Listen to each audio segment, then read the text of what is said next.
بسم الله الرحمن الرحيم.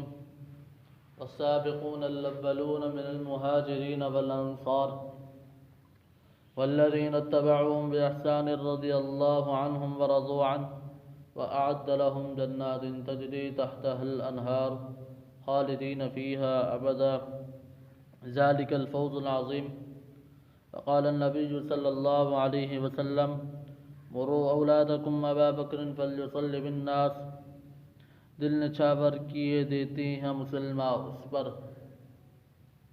دل نچھاور کیے دیتے ہیں مسلمان اس پر، وہ پیغمبر پہ فدا سب ہیں فدائے صدیق، وہ پیغمبر پہ فدا سب ہیں فدائے صدیق.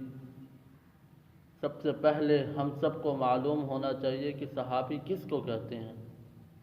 صحابی اس مسلمان کو کہتے ہیں جسے ایمان کے ساتھ حالت بیداری اپنی آنکھوں سے سرکار دو جہاں محبوب دو عالم صلی اللہ علیہ وسلم کو دیکھا ہو، یا حضور اکرم صلی اللہ علیہ وسلم نے دیکھا ہو، یا پھر آپ صلی اللہ علیہ وسلم کی صحبت میں رہا ہو اور ایمان کی حالت میں یعنی دین اور اسلام پر اس کا خاتمہ ہوا ہو.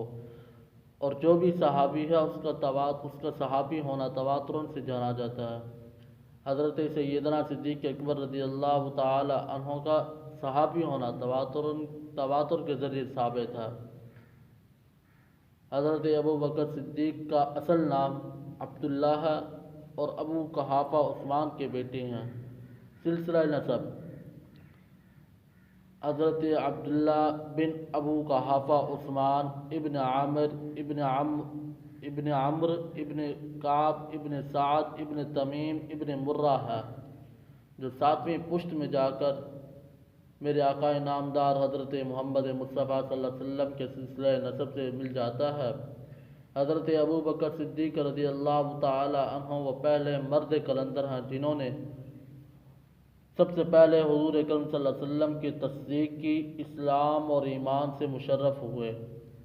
حیات نبوی کا کوئی ایسا غزوہ اور کوئی ایسا اہم واقعہ نہیں ہے جس میں ان کو شرکت اور رفاقت کا ان کو شرکت رفاقت اور ہمراہی کا شرف حاصل نہ ہوا ہو. یہ وہ واحد شخص ہے نہ تو اپنے زمانہ جاہلیت میں حضور سے جدا ہوئے اور نہ زمانہ اسلام میں جدا ہوئے. خود بھی صحابی ہیں اور ان کے ماں باپ بھی صحابی ہیں اور ان کی اولاد بھی صحابی اور ان کی اولاد کی اولاد بھی صحابی ہے. یہ عظیم تر خصوصیات اگر کسی صحابی کو حاصل ہیں تو وہ حضرت سیدنا صدیق اکبر رضی اللہ تعالی عنہ ہی ہیں. حضرت ابو بکر صدیق رضی اللہ تعالی عنہ نہ صرف سیرت، صورت اور کردار کے اعتبار سے تمام صحابہ کرام سے بے مثال تھے، بلکہ ان کا سراپا اور ظاہری جمال بھی مثالی تھا. سفید رنگت، ہلکا سا جسم، ابھری ہوئی پیشانی، خفیف رخسار، خوبصورت آنکھیں، ان سب نے مل کر ان کی شخصیت کو بڑا دل آویزاں اور پرکشش بنا دیا.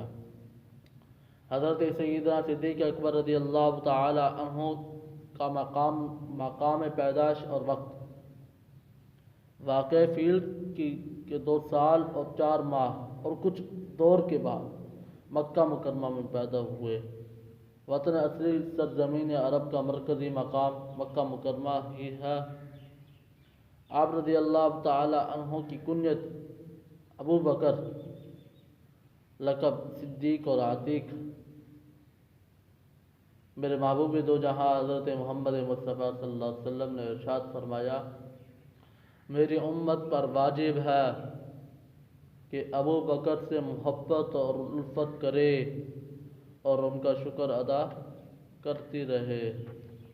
حضرت عبداللہ رضی اللہ تعالی عنہ کا بیان ہے کہ وہ فرماتے کہ جب حضور اکرم صلی اللہ علیہ وسلم نے ہجرت فرمائی تو میں آپ کی تلاش میں حضرت ابو بکر رضی اللہ تعالی عنہ کے گھر آیا.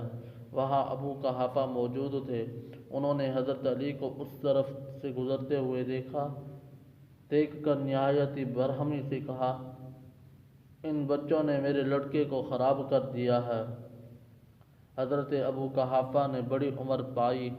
حضور اکرم صلی اللہ علیہ وسلم کے پاس اپنے فرزند ارجمند حضرت سیدنا صدیق اکبر رضی اللہ تعالی عنہ کے بعد بھی کچھ عرصہ زندہ رہے۔ 41 ہجری میں 57 برس کی عمر میں وفات پائے۔